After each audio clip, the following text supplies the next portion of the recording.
यार जरा सोचिए, जब किसी फिल्म का पहला पार्ट देखकर दर्शक थिएटर से निकलते समय अपने दोस्तों से ये पूछने लगे कि भाई साहब पैसे वापस मिल सकते हैं क्या, और उसी फिल्म का मेकर आत्मविश्वास के साथ खड़ा होकर बोले कि पार्ट 2 भी आ रहा है मेरे भाई, तो ये सिर्फ सिनेमा नहीं रहता, ये एक मानसिक प्रयोग बन जाता है।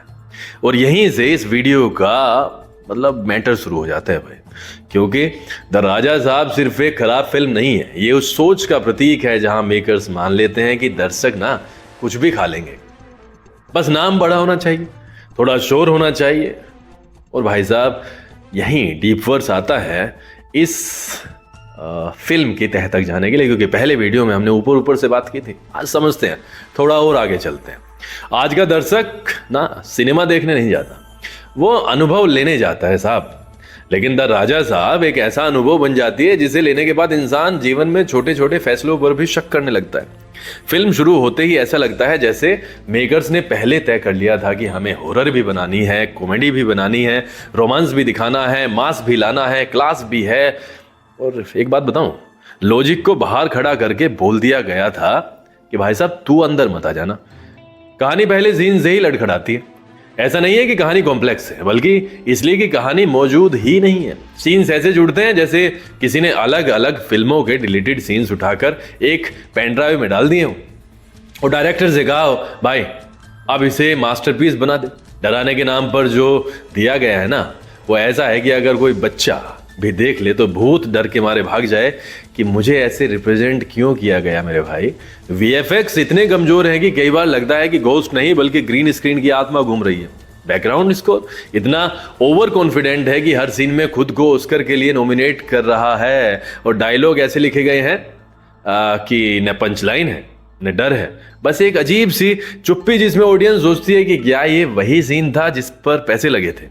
अब असली कॉमेडी तब शुरू होती है जब इतनी सारी कमियों के बावजूद मेकर सेकंड पार्ट अनाउंस कर देते हैं, और यहीं पर कंपैरिजन अपने आप सामने आ जाता है। बागी फ्रेंचाइज जहां हर पार्ट के बाद दर्शक सोचता है कि इससे नीचे तो जमीन है, और अगला पार्ट साबित करता है कि नहीं भाई अभी बेसमेंट बाकी है।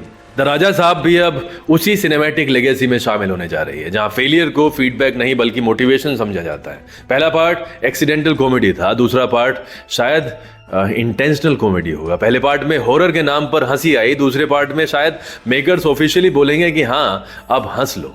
सबसे मजेदार बात यह है कि सेकंड पार्ट का अनाउंसमेंट ऐसे कॉन्फिडेंस से किया गया है जैसे पहले पार्ट ने सिनेमा का ग्रामर बदल कर रख दिया हो, जबकि असल में उसने ऑडियंस का पेशेंस टेस्ट किया। ऐसा लगता है कि मेकर्स का मानना है कि अगर ऑडियंस ने एक बार यह सह लिया तो वो दूसरी बार भी सह लेगी। लेकिन आज का दर्शक वही नहीं है जो सिर्फ पोस्टर देखकर टिकट खरीद ले। आज का दर्शक सवाल करता है, मीम्स बनाता है, रोस्ट करता है, और द राजा साहब तो मीम कल्चर के लिए कच्चा माल बन चुकी है। सीन्स ऐसे हैं कि क्लिप निकलते ही सोशल मीडिया पर वायरल हो जाए। डर के नाम पर ऑकवर्ड साइलेंस, कॉमेडी के नाम पर फोर्स्ड जोक्स, और कहानी के नाम पर कंफ्यूज्ड एक्सप्रेशंस। और अब सेकंड पार्ट में शायद ये कंफ्यूजन ही यूएसपी बन जाए। जैसे बागी में फिजिक्स ने छुट्टी ले ली थी, वैसे ही राजा साहब यूनिवर्स में लॉजिक ने परमानेंट रेजिग्नेशन दे दिया है। और सबसे दुखद बात ये नहीं कि फिल्म खराब है, सबसे दुखद बात ये है कि यार इतने रिसोर्सेज, इतने लोग, इतना पैसा लगाने के बाद भी ऑडियंस के लिए कुछ मीनिंगफुल देने की कोशिश नहीं की गई। ये उस एरोगेंस का सिनेमा वर्जन है जहां मेकर्स मान लेते हैं कि स्टार पावर सब कुछ ढक लेगा, लेकिन जब कंटेंट होलो हो ना तो स्टार भी अकेला पड़ जाता है मेरे भाई। फिल्म देखते समय कई बार ऐसा लगता है कि लीड एक्टर खुद भी कंफ्यूज्ड है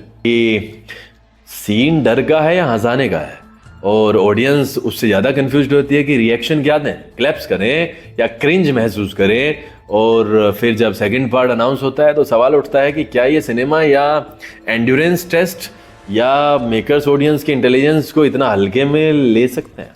बागी फ्रेंचाइज ने कम से कम ये साफ कर दिया था कि लॉजिक हमारा दुश्मन है, लेकिन द राजा साहब एक कदम आगे जाकर कहती है कि जोनर भी हमारा दुश्मन है भाई। हॉरर को कॉमेडी बना दिया, कॉमेडी को अनइंटेंशनली ट्रेजिक बना दिया, और अब सेकंड पार्ट शायद इस एक्सपेरिमेंट का फाइनल स्टेज होगा जहां मेकर्स खुलकर कहेंगे कि हमें पता है कि पहली फिल्म खराब थी, लेकिन अब देखो हम कितनी हिम्मत रखते हैं। और यही हिम्मत आज के दर्शकों को हिलाती है, क्योंकि ये सिर्फ एक फिल्म का सवाल नहीं है, ये पूरे कमर्शियल सिनेमा माइंडसेट का सवाल है। अगर ऑडियंस के बार बार ऐसे कंटेंट को रिजेक्ट करने के बाद भी सीक्वल्स बनते रहेंगे तो फिर फीडबैक का मतलब ही क्या है? क्या ही रह जाता है फीडबैक का मतलब? और यहीं पर इस वीडियो का कंक्लूजन धीरे धीरे सामने आता है। द राजा साहब और उसका सेकेंड पार्ट इस बात का उदाहरण है कि सिनेमा सिर्फ पैसे से नहीं बनता, सिनेमा जिम्मेदारी से बनता है। ऑडियंस को हल्के में लेना सबसे बड़ी गलती होती है साहब, क्योंकि ऑडियंस हंसती भी है, सहती भी है, लेकिन जब वो बोलने लगती है ना, तो मीम्स, रोस्ट्स और बॉक्स ऑफिस के खाली सीट्स सब कुछ साफ कर देता है। और अगर मेकर सच में सेकंड पार्ट ला रहे हैं तो उम्मीद बस यही है कि इस बार कम से कम उन्हें ये समझ आ जाए कि हिम्मत सिर्फ फिल्म बनाने में नहीं होती, हिम्मत ये मानने में भी होती है कि पहली बार गलती हो गई थी। वरना इतिहास गवाह है कि बागी जैसी फ्रेंचाइज सिनेमा के लिए नहीं, जोक्स के लिए रखी जाती है। और द राजा साहब अगर इसी रास्ते पर चली तो डराने नहीं बल्कि आने वाली पीढ़ियों को ये सिखाने आएगी कि कॉन्फिडेंस अगर कंटेंट से बड़ा हो जाए तो सिनेमा कॉमेडी बन जाता है, चाहे मेकर्स का इरादा कुछ भी हो मेरे भाई।